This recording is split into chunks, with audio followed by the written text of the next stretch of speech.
السلام علیکم۔ ہم درس نظامی میں پڑھائے جانے والے فنون کا الگ الگ تعارف حاصل کر رہے ہیں۔ ان فنون میں سے ایک اہم فن علم فلکیات ہے۔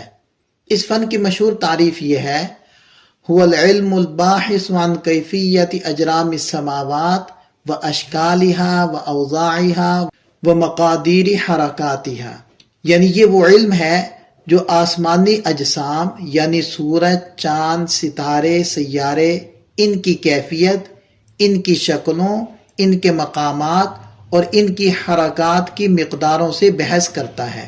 مزید آسان الفاظ میں یوں کہہ لیں کہ علم فلکیات، جسے علم ہیئت بھی کہا جاتا ہے، وہ علم ہے جو ہمیں آسمان پر نظر آنے والی ہر چیز، سورج، چاند، ستاروں، سیاروں اور پوری کائنات کے نظام، حرکت اور ترتیب کو سمجھاتا ہے۔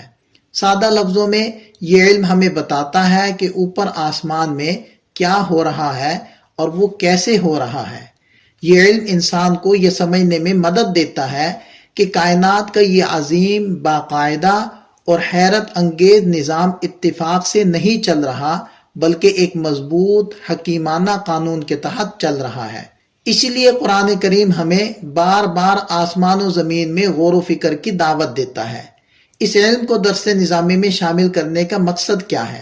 درس نظامی میں علم فلکیات کو شامل کرنے کا بنیادی مقصد محض سائنسی معلومات دینا نہیں، بلکہ علماء کو عملی، دینی ذمہ داریوں کے لیے تیار کرنا ہے۔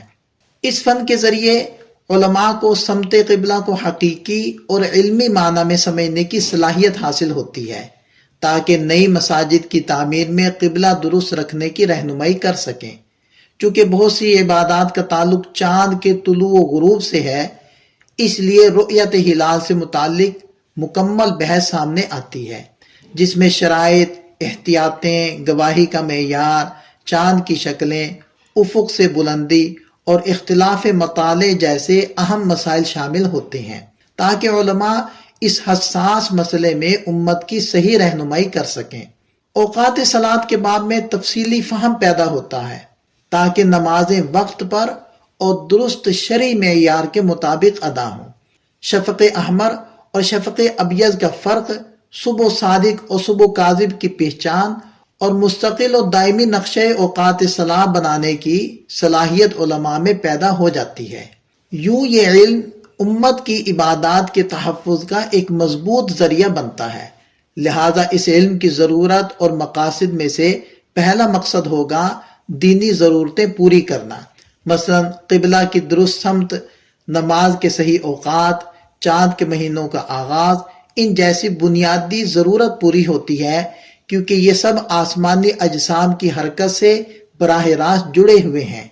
دوسرا مقصد کائنات میں اللہ کی قدرت پہچاننا۔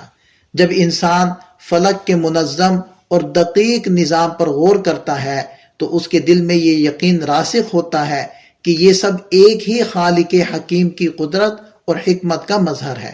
یوں یہ علم ایمان کو تازگی، گہرائی اور استحکام عطا کرتا ہے۔ تیسرا مقصد عقلی اور سائنسی سوچ پیدا کرنا۔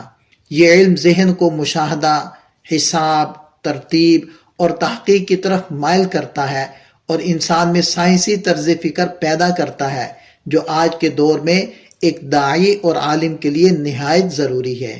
علم ہیئت کے نمایاں فوائد: کائنات کو اللہ کی نشانی کے طور پر دیکھنے کا ذہنی اور روحانی شعور پیدا ہوتا ہے۔ ریاضی، طبیعیات اور جدید سائنس کو سمجھنے کے لیے بنیادی فکری تربیت ملتی ہے۔ تحقیق، مشاہدے اور دلیل کی اہمیت اجاگر ہوتی ہے۔ باطل نظریات جیسے کائنات کا خود بخود وجود میں آ جانا علمی اور عقلی بنیاد پر رد ہو جاتے ہیں۔ عالم دین کائنات کے مشاہدے کے ذریعے خود بھی اللہ کی عظمت سے متاثر ہوتا ہے اور امت کو بھی متاثر کر سکتا ہے۔ دلچسپ اور عام فہم ایک مثال ذکر کرتے ہیں۔ علم ہیئت کو آپ کائنات کی زبان پڑھنے کا فن سمجھیں۔ جیسے نقشہ ہمیں راستہ دکھاتا ہے اور گھڑی وقت بتاتی ہے، اسی طرح فلکیات ہمیں بتاتی ہے کہ آسمان میں کیا چل رہا ہے، کیوں چل رہا ہے اور اس سے ہمیں کیا سبق ملتا ہے۔ یہ علم انسان کو زمین سے آسمان تک ایک ایسا روشن راستہ دکھاتا ہے جس میں علم بھی ہے، عقل بھی ہے اور ایمان بھی۔ ملتے ہیں ایک مزید فن کے تعارف کے ساتھ۔ والسلام ورحمۃ اللہ۔